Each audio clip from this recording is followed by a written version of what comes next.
Step 3 is probing. They are probing you to see if you fit their specs. You are probing them to find out what they really need. And there are 3 tasks to get you to the need. Task 1 of the probing step is listening empathetically. To accomplish this task, you need to know about the SMURF model of closed-loop communications. SMURF. S is for the sender who communicates the M for message to the R for receiver. The sender communicates not only the subject, that's what they're saying, but they also the style or how they are saying it. Here, style points count. The receiver simultaneously communicates. The F is for feedback that the receiver sends to the sender. When that cycle is done well, the result is U for understanding. During an interview, you send and receive both verbal and nonverbal communications.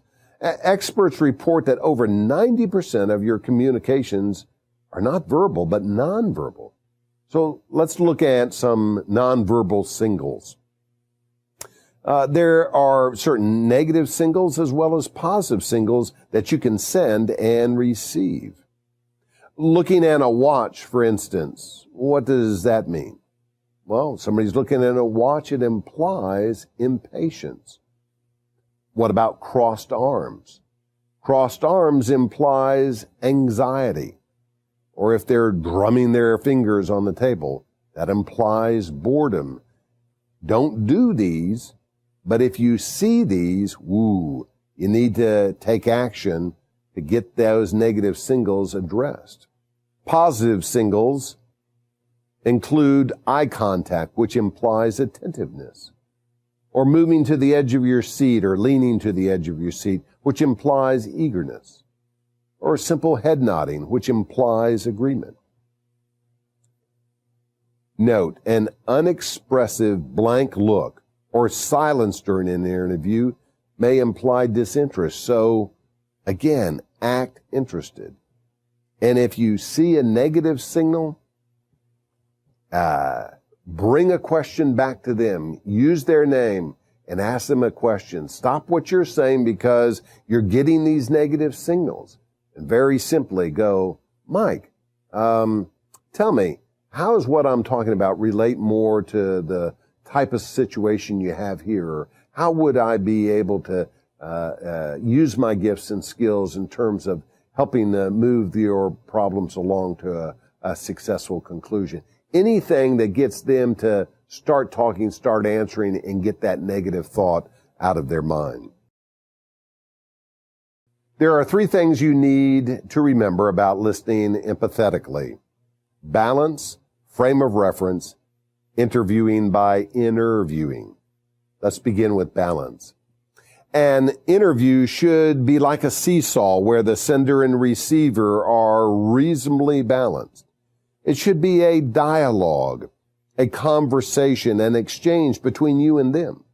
During the interview, monitor your you versus them ratio. Your goal should be 2/3 you and 1/3 them when networking for employment or during an occupational interview. They should do most of the asking, and you should do most of the answering, which takes most of the time. Your goal should be 1/3 you and 2/3 them when networking for enjoyment or during informational interviews. You should do most of the asking, and they should do most of the answering, which means they should take most of the time. Here's a question. If the ratio is 90% you and 10% them, what should you do to get it back into balance? Think about it. Well, the answer is you ask them an open-ended question to get them talking. More about open-ended questioning in a minute. If the ratio, though, is 10% you and 90% them, what should you do in this case to get it back into balance? This is tougher. This is trickier. The answer is you must politely interrupt. Failure to do so may lead them to really not knowing much about you because they kept on talking and you never had a chance unless you politely interrupt. The second thing to remember is frame of reference. Most people interview with the wrong frame of reference. They have a I, me, myopia. They're so nearsighted that they can only focus really on themselves. I love what the diva Bette Midler said. Well, enough about me. What did you want to say about me? It's not about you. If you believe that selling is telling, you are wrong. Again, Solomon in Proverbs makes it very clear, a fool does not delight in understanding, but only in revealing his own mind. Don't play the role of the fool. Typically, people broadcast from their own frame of reference instead of tuning into the other person's wavelength, turning into WIIFD. What's in it for them? To adapt to the other person's frame of reference, you need to regard the other person as really more important than yourself. Here's what Paul writes again to the Philippians. Do nothing from selfishness or empty conceit, but with humility of mind, let each of you regard one another as more important than himself. Do not merely look after your own personal interests, but also the interest of others. Now, let me make this real clear. Your interests are pretty important. You're trying to get a job. That's pretty important. All we're saying is make their interests just a little bit more important than that. The final thing to remember is interviewing by inner viewing. Listening empathetically means less about hearing with the ear and more about hearing with the heart. Listening to what's inside coming out, listening to feelings, to emotions. Somebody once said that people don't care how much we know until they know how much we care. Couldn't agree more. So here are some ways to hear with your heart. Ask, what makes you sad? What makes you glad? What makes you mad? What makes you worried? Now, I just lost some of you right there. You're going, I'm not going to be in an interview and turn to the person and say, what makes you sad, glad, mad, worried? No, not these exact words, but as they relate to their business, like something like, let's use sad. What would you say was your biggest disappointment with last year's results? Or glad? What accomplishments over the last few years makes you feel the proudest? Or mad? What is the competition doing that makes your blood boil? Or worried? Given your operational goals for next year, which one concerns you the most? Well, not only should you ask sad, glad, mad, worried type questions, but you also might ask CD questions. Ooh, that doesn't sound good. No, CD. What are their concerns, desires, cares, dreams? These are not only good questions to ask during the interview, these are also good questions to ask your spouse as well. With listening empathetically, we are less interested in what they think and more interested in what they feel. So listen carefully. For we don't hear with our mouths open, we hear with our ears open, with our hearts open. Just like during our quiet times of prayer. So let's do another review. Task 1 in the probing step is listening empathetically. Task 2 now is to listen energetically. And when we do, we soar. S-O-A-R. S is for silence. You can use silence during an interview to get the other person to talk. For example, After you answer a question, if you simply remain silent, while a little uncomfortable, it will get them to talk. I like, again, what Abraham Lincoln said. He said, better to remain silent and be thought a fool than to speak out and remove all doubt. O is for open-ended questions. Closed-ended questions can be simply answered with a yes or no. For example, do you know personally or do you know someone who does know someone at XYZ company? Their answer is either yes, no. Open-ended questions are designed to get the other person to talk. For example, what are your plans for new product introductions next year? Here's a test. Do closed-ended questions get a person to talk? Hey, that is a closed-ended question because it should be answered no. Versus, what are the benefits of an open-ended question? Now, somebody has to get talking about all the benefits, so that is an example of an open-ended question. Open-ended questions typically begin with one of 6 words, which is found on the title page of this section of your Seeker's Notebook. So here they are from Rudyard Kipling. I keep 6 honest serving men. They taught me all I knew. Their names are what and why and when and how and where and who. Jesus Christ is the master communicator. Prior to his miraculous feeding of the 5,000, listen to what he asked one of his disciples named Philip. Jesus, therefore, lifting up his eyes and seeing that a great multitude was coming to him, said to Philip, where are we to buy bread that these may eat? And this he was saying to test him, for he himself knew what he was intending to do.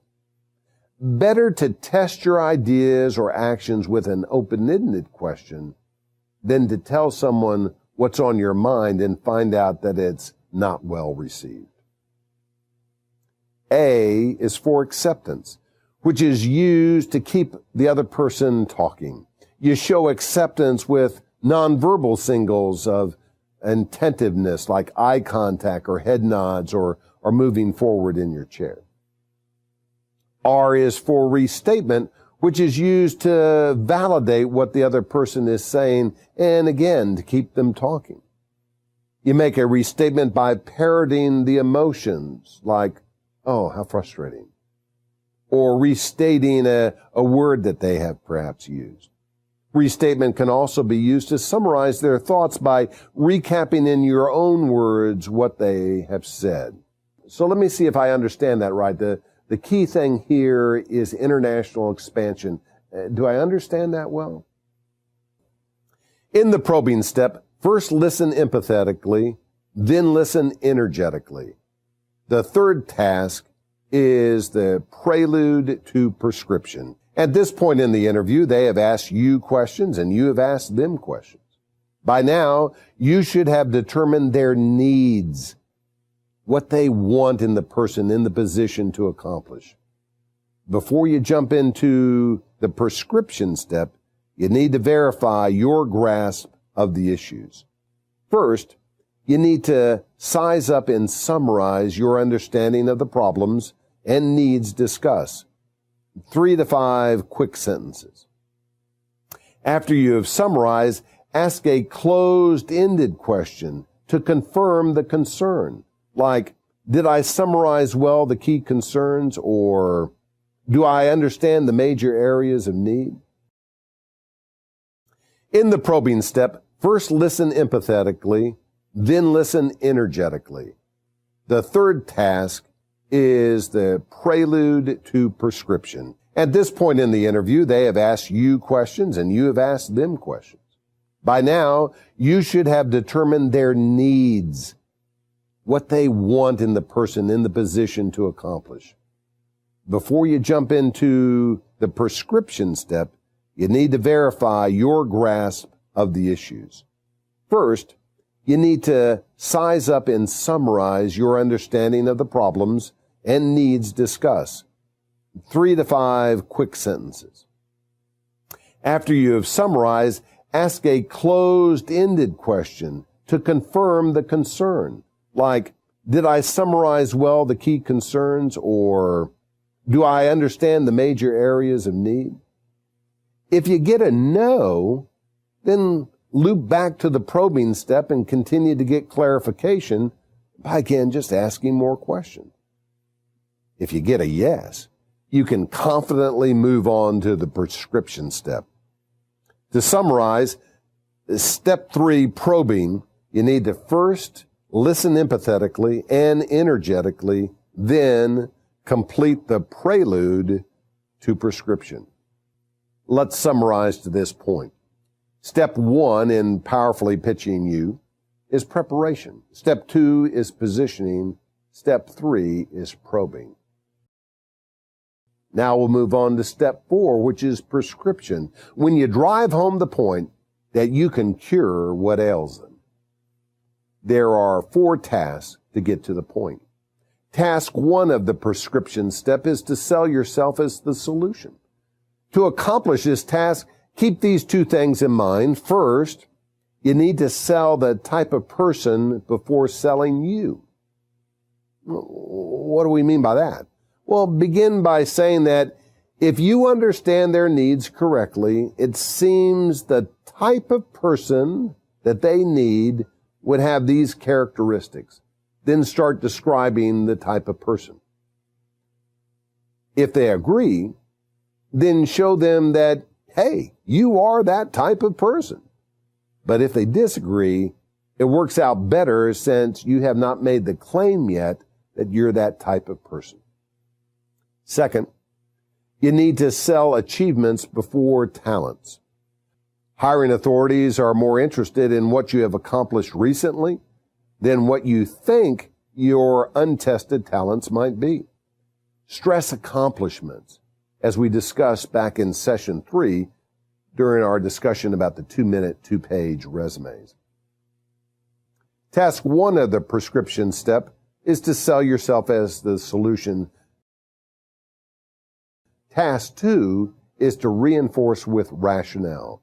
Back up any and all claims you have made about you with proof that what you're saying is true. It is a safer way to sell yourself as the solution. Safer. S-A-F-E-R. S is for statistics. Like reinforce the rationale, reinforce your claim by giving a statistic like 95% of the projects I completed at Oldco were completed on time, on budget.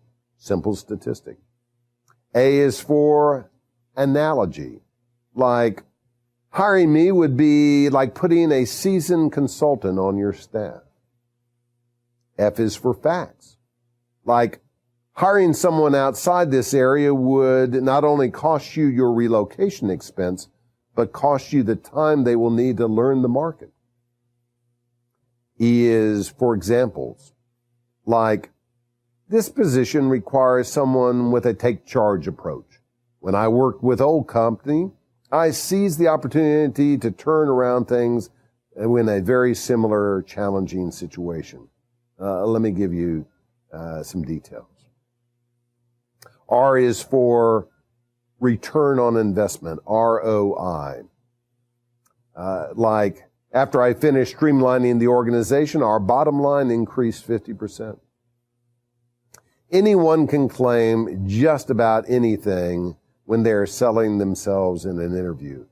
When you reinforce with rationale, however, you strengthen your claims over someone it doesn't have the rationale to give.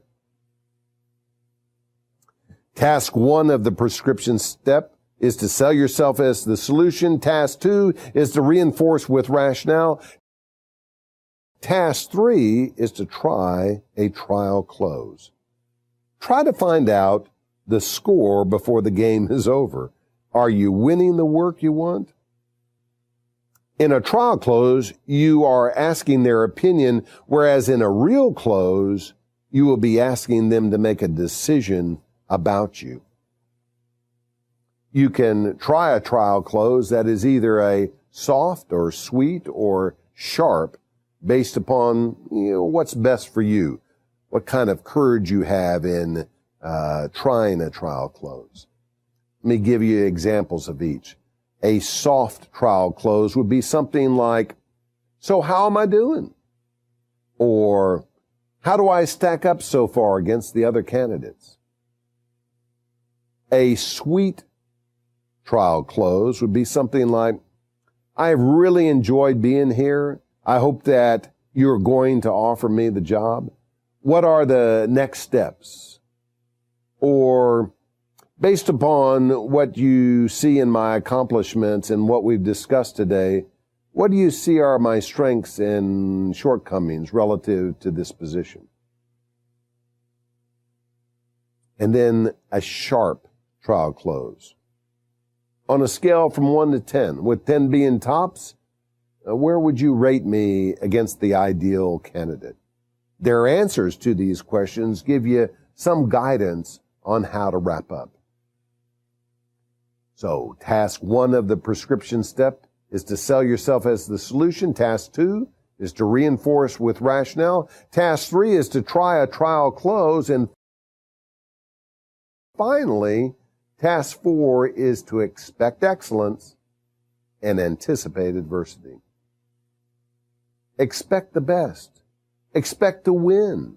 Expect to get the offer.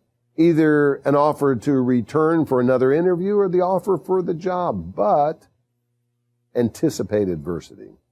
Anticipate some form of objections or even opposition. Anticipate objections which can either be insincere or sincere objections. Insincere objections from a hiring authority are really designed to delay their decision. An example might be, "Well, I'm not sure we can put together a package which would attract someone of your caliber." Either simply read it as an insincere objection and ignore it, or ask, "What did I say to give you that impression?" Sincere objections from a hiring authority are really more stumbling blocks which must be addressed. An example might be, "You just don't have the industry experience we're looking for." In this case, you need to try to isolate, then embrace the objection. To isolate, try to ask if this specific concern is their only real concern. Otherwise, they would hire you. To embrace, try the field, felt, found technique. An example of that is, "I know how you might feel about me not knowing the business as well as some veteran. My boss at Oldco felt the same way when I was interviewing with him. But what we found was that I have an amazing gift as a quick study and outperformed most as a rookie." Not only should you anticipate objections, but you need to also anticipate opposition, which leads to a, "Sorry, you're just not the one."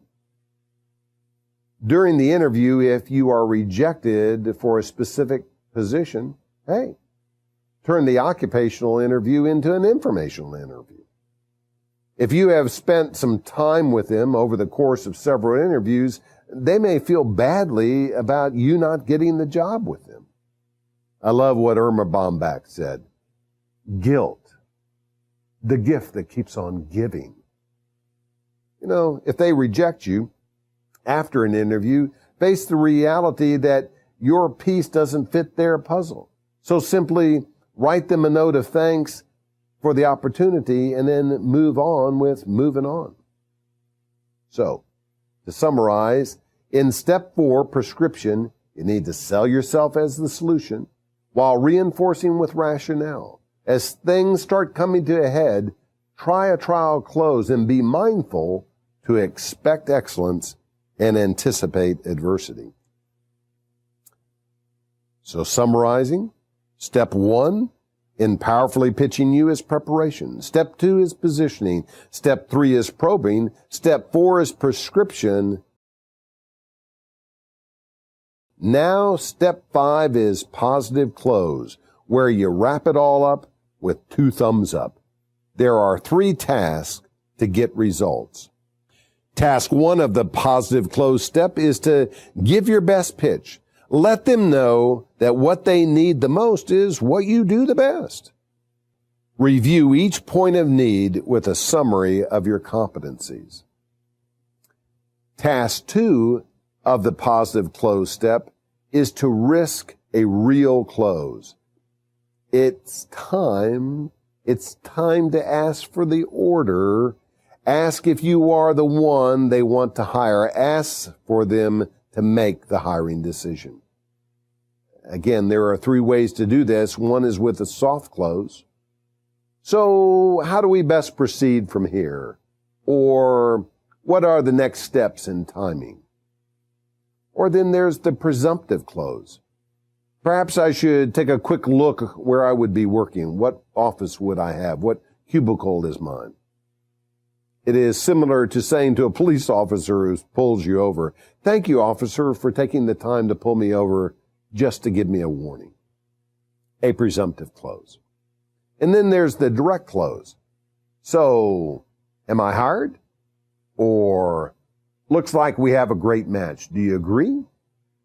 These must be closed-ended questions seeking a yes or a no.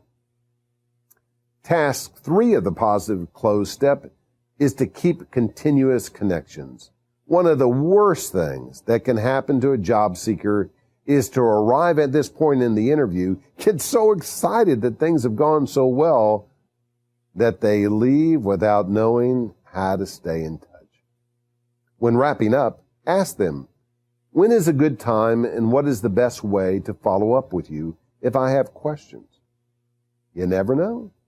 You just might have some questions and need to contact. If they say, "Oh, we'll be back with you," then you must explicitly know when, who, what to do if that doesn't happen, what's going to happen between now and then. Work out kind of a mutually agreed upon plan to stay connected. And even when you agree on a plan, often you still end up in limbo. So what do you do if that happens? Well, first off, allow 3 to 5 business days to pass before making a call.